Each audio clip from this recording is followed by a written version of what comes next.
विदेशी व्यापार में डॉलर की निर्भरता कम करने के लिए भारत की तरफ से उठाए गए कदम कारगर साबित हो रहे हैं। आरबीआई ने जुलाई 2022 में विदेशों से ब्याज आकर्षित करने और डॉलर पर निर्भरता घटाने के लिए रुपए में ट्रेड सेटलमेंट सिस्टम का प्रस्ताव किया था।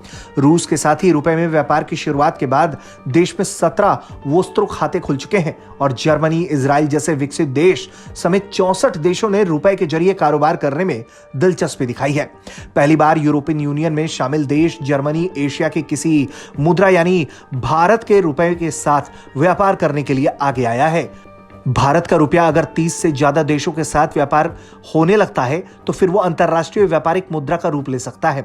भारत के साथ रुपए में व्यापार करने में दिलचस्पी दिखाने वाले ज्यादातर देश विदेशी मुद्रा भंडार में डॉलर की कमी का सामना कर रहे हैं। अभी तक मॉरिशस, श्रीलंका के लिए विशेष वोस्ट्रो खाते की आरबीआई ने मंजूरी दी है।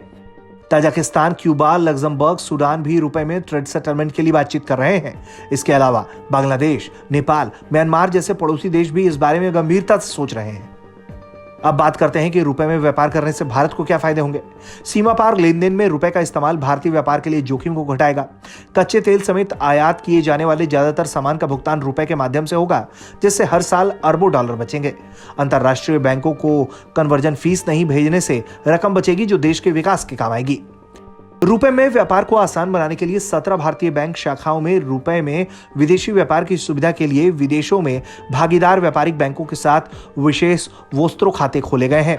इसके बाद अगर कोई भारतीय खरीदार किसी विदेशी व्यापारी के साथ रुपए में लेन देन करता है तो सारी रकम वोस्ट्रो खाते में जमा की जाएगी। जब भारतीय निर्यातक को सप्लाई किए गए सामान के लिए भुगतान करने की जरूरत होगी तो वोस्ट्रो खाते से कटौती की जाएगी और पैसा निर्यातक के खाते में जमा किया जाएगा।